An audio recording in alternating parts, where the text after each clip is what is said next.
Belajarnya gurunya dari Korea langsung, orang Korea, native orang Korea, dan sama proses pembelajaran juga kita menggunakan bahasa Korea, jadi kita nggak menggunakan bahasa Inggris sama sekali. Wow.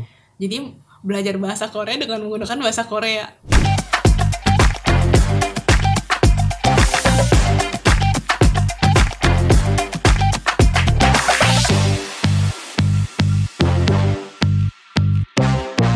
Sahabat sehat, apa kabar? Kita jumpa kembali dengan obrolan dengan Kak Kineta SGZ. Ini episode yang keempat ya. Kalau ingin tahu episode apa sebelumnya silakan ya dicek. Ada kita diskusikan tentang bagaimana Kak Kineta sukses meraih SGZ di IPB. Ada juga pengalaman Kak Kineta memimpin suatu event nasional Nutrition Fair. Kemudian ketika Kak Kineta ke Korea, Seoul, kita juga udah ngobrol bagaimana healthy lifestyle-nya generasi millennials di Seoul yang sebagian ada yang bisa kita jadikan teladan. Nah, sekarang kita akan bicara Kak Kineta 6 bulan belajar bahasa Korea di sana. Kita juga ingin tahu nih seperti apa sih kiat belajar bahasa Korea di sana. Oke, Kak Kin, kita masuk pada obrolan yang episode keempat ini ya. Nggak kerasa, dan pada episode keempat ini kita ngobrol-ngobrol tentang pengalaman Kak Kin SGZ menimba ilmu dan cara belajar bahasa Korea. Kenapa sih Kin kok mau belajar bahasa Korea, kok gitu tertarik gitu, bahkan jangan-jangan mau jatuh cinta ya dengan bahasa Korea? Oke, jadi pertama kali aku tertarik gara-gara kita yang pergi ke Korea waktu bersama dengan Himagisi. Di situ kita datang. Oh, yang tahun 2019. Betul, ya. Tahun 2019. Pulang dari sana, setelah melihat kayak wah. Terkesan ya? Iya, kayak kok terkesan gitu. Terkesan kayak gitu, udah. Dan juga dimulai di tahun 2019 juga Korea di Indonesia makin populer ya. Makin di Bogor aja di beberapa mall kan ada banyak masakan Korea ya. Betul, masakan Koreanya, ya, produk-produk Korea. Iya, produk Korea ya betul, termasuk kosmetik. Betul. Film-film. Awalnya film-film dulu kan ya. Iya, drama-drama dan drama-drama. Yang idol-idolnya. K-pop ya. K-popnya, terus kemudian juga produk-produk bahkan juga diet K-pop itu mulai ada di Indonesia, di publikasi gitu kan. Betul banyak yang mungkin dan aku paling suka itu kimchi. Oh iya, kimchi. Saya nggak bisa buat kimchi, tapi sekarang available di salah satu supermarket di Bogor. Betul, sekarang produk-produk makanan Korea, snack juga sudah mulai masuk semua sih, jadi udah lebih mudah. Jadi cukup logis ya, Kak Kineta tertarik dengan bahasa Korea. Dan mungkin juga tapi kedepannya, menurut aku ya bahasa Korea itu salah satu bahasa yang sulit ya. Menurut aku ya. Karena sulit. Tulisannya beda sama bacaannya. Betul. Beda dengan bahasa Inggris kan, a i u e o, Indonesia juga a i u e o ya. Iya, betul. Bahwa pronunciation-nya beda, tapi kan kita masih bisa membaca a i u e o ya. Betul. Nah, kalau itu kan keriting ya, banyak ulat-ulatnya gitu. Betul.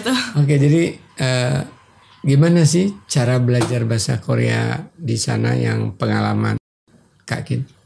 Jadi kalau untuk aku sendiri sebelum berangkat ke Korea aku udah prepare dulu, udah coba sedikit belajar mandiri dulu. Jadi ketika nyampe sana juga nggak langsung kosong-kosong banget. Oh, oke. Belajarnya di online? Iya, belajar mandiri sih aku. Bukan ada anggota keluarga yang sudah aing seo gitu. kebetulan belum. Tapi akhirnya aku belajar sendiri. At least aku udah bisa baca dulu Hangelnya. Kalau di bahasanya Korea, tulisan Korea tuh sebutannya Hangul. Jadi at least aku udah bisa baca dulu meskipun ya belum lancar-lancar banget. Juga aku kayak belajar yang kata-kata sehari-harinya lah. Terus ada persiapan lah gitu ya. Iya, kita preparation dulu Jakarta, habis itu udah baru berangkat ke sana. Waktu berangkat ke sana, di sana itu belajarnya gurunya dari Korea langsung, orang Korea, native orang Korea, dan sama proses pembelajaran juga kita menggunakan bahasa Korea, jadi kita nggak menggunakan bahasa Inggris sama sekali. Jadi belajar bahasa Korea dengan menggunakan bahasa Korea. Wah, nggak kebayang ya. Iya, itu cukup. Jadi menduga-duga dong artinya. Kebetulan kita ada textbook Kita ada satu textbook juga yang kita pakai. Kemudian gurunya juga biasanya mereka udah siapin medianya, beberapa media dan untuk menjelaskan. Betul, dan juga untuk kalau gestur. ini pisang ada gambar pisang. Iya gitu. Betul, ini pisang, ini gambar pisang. Senyum orang gambar senyum gitu ya. Iya biasanya kalau misalnya ada yang sedih gitu, gambarnya nanti Orang sedih. Betul. Ya, jadi mungkin mereka udah terbiasa untuk dengan cara demikian ya. Jadi udah, dan awalnya juga kaget sih karena wah ini bahasa Inggrisnya apa ini? Baik, jadi ternyata caranya cukup unik ya. Kalau dari sisi suka duka nih, kan kalau kita belajar sesuatu yang baru ada aja sisi positif, ada juga yang barangkali kelemahannya pada diri kita. Jadi suka dukanya Kak Kin belajar bahasa Korea nih selama 6 bulan apa yang dirasakan?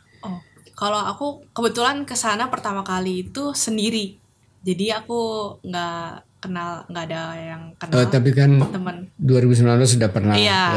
Ya, artinya berikutnya sendiri ya, nggak ditemenin. Nggak ditemenin. Jadi di sana benar-benar ketemu teman-teman yang baru semua. Dan dari berbagai negara. Dan bisa bahasa Inggris. Iya bisa bahasa Inggris tapi sebenarnya nggak semuanya. Jadi tergantung, ada yang bisa ada yang enggak, jadi cukup challenging. Iya, satu kelas berapa orang? Satu kelas 12-13 orang. Wah, efisien. Kebetulan aku 13 orang. Jadi di situ mungkin karena beda negara, yang dari Indonya juga dulu aku belum. Teman sendiri? Sebenarnya ternyata ada beberapa, cuman karena belum kenal kan, dan dikit, dan di sana tuh mungkin karena ini bahasa bukan S1 atau S2, jadi nggak semudah kalau kita S1 bareng-bareng gitu. Jadi akhirnya berapa orang ketemu Indonesia di kelas itu? Aku ketemu di teman kelas sebelahku itu. Kelas lain. Kelas lain. Jadi kelasnya hanya sendiri Indonesia. Kalau di kelas aku sendiri. Dipaksa bisa bahasa Korea. Iya, dipaksa bisa bahasa Korea dan juga lumayan jadi melatih bahasa Inggris juga, karena kan kita komunikasi dulu waktu awal belum bisa bahasa Korea. Jadi mungkin untuk di luar jam pelajaran kita boleh pakai bahasa Inggris, tapi kalau jam pelajaran kita sama sekali nggak boleh pakai bahasa Inggris. Jadi harus bahasa Korea. Dan kebetulan aku juga ada teman dekat yang bukan orang, maksudnya tidak bisa berbahasa Inggris. Jadi satu-satunya cara ngobrol kita pakai bahasa Korea. Jadi habis jadinya. Iya, jadi yang habis kita pelajari kan kita jadi tahu kosakatanya ini, kosakata itunya. Jadi begitu kita ngomong meskipun terbata-bata, jadi ya udah latihan terus. Malahan lebih enak sebenarnya kalau yang ketemu nggak bisa bahasa Inggris, jadi sama-sama terpaksa ya menerapkan jadinya ya. Betul. Jadi praktek learning. Itu jam berapa sampai jam berapa sehari kerja belajar bahasa itu? Aku mulai dari jam 9 sampai jam 1. Nah itu 4 jam. Satu kali jam pelajaran itu kurang lebih 50 menit. Terus ada istirahat 10 menit. Terus mulai lagi. Nah itu yang aku bikin terkejut juga, mereka benar-benar strict semuanya jamnya.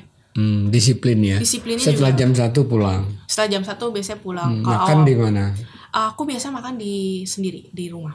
Pulang ya. Iya di Berapa jauh dari rumah ke tempat belajar? Aku kebetulan agak jauh banget sih enggak ya menurut aku, tapi bisa lumayan lah. Walking distance atau naik bus? Iya, aku jalan kaki biasanya. Jalan kaki. Kurang lebih 45 menit. Wah, tiba di rumah tinggal makan ya. Iya, tiba di rumah tinggal makan. Lumayan jadi aktivitasnya banyak berarti ya. Jadi udah 45 menit sendiri. Terus kebetulan di tempat tinggalku tuh ada sungai. Nah, di sungainya itu enak. Sungainya itu memang benar-benar desain buat orang olahraga.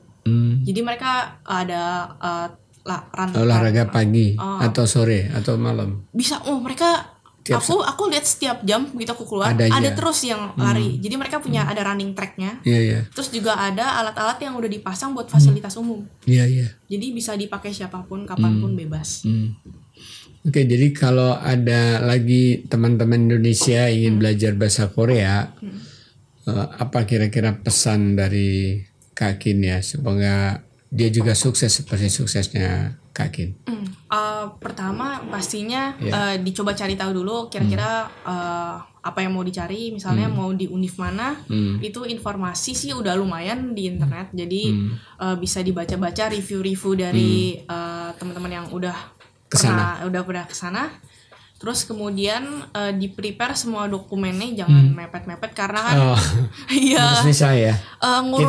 Iya kan? Iya, visa betul. Visanya juga di Korea tuh dia ada berbagai jenis. On arrival ada. Iya, jadi itu untuk aku yang ngambil sekolah bahasa tuh dia visa D4 kalau nggak salah. Tapi untuk yang S1, S2 tuh beda lagi. Oh iya, karena tahunnya beda ini ya. Betul. Terus udah gitu untuk dokumen pendidikannya sendiri tuh ada prosesnya. Mungkin kalau yang udah sering dengar ada yang apostil. Nah itu ngurusnya lumayan makan waktu. Jadi pastikan kalian melalui agen di Jakarta. Ada bisa langsung sendiri, bisa ada agen juga. Sekarang yang prosesnya. Kakin? Aku waktu itu coba dua-duanya kebetulan. Agak panjang ceritanya gitu. Jadi kalau mau ngurus sendiri sekarang juga sistemnya tapi udah. Tapi itu kan masih pandemik ya, udah boleh ya waktu itu ke sana ya? Boleh. Semuanya bisa diurusnya juga online sih, Prof. Pesawat udah ada ke sana waktu itu? Ada, udah buka. Korean Air? Enggak, aku kebetulan naik yang lain. Oke.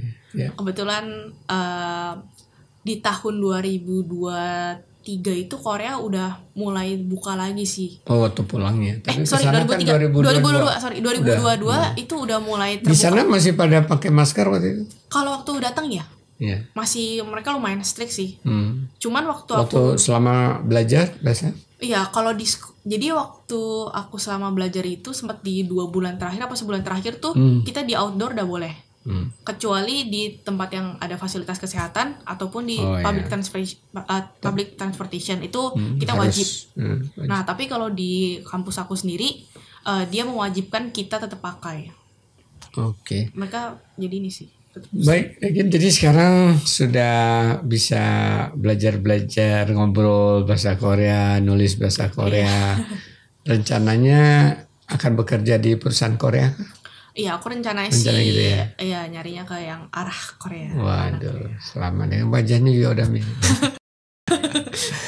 Oke, sahabat sekalian, itu tadi episode keempat bagaimana kiat Kak Kineta SGZ belajar bahasa Korea, karena memang meskipun sarjana gizi tapi karena ingin ya dan tertarik tentang budaya Korea dan juga bahasa Korea dan ingin bekerja di perusahaan Korea nanti di Indonesia, dan kita doakan mudahan terwujud nanti. Terima kasih sahabat sehat yang sudah mengikuti episode ini, dan juga saya informasikan ada 3 episode sebelumnya. Wawancara ngobrol-ngobrol kami dengan Kak Kineta juga bagus sekali untuk bisa diikuti. Jangan lupa subscribe, kemudian di like dan share supaya lebih bermanfaat. Sampai jumpa. Dadah. Terima kasih sudah menonton. Jangan lupa like, comment, share, dan subscribe ya.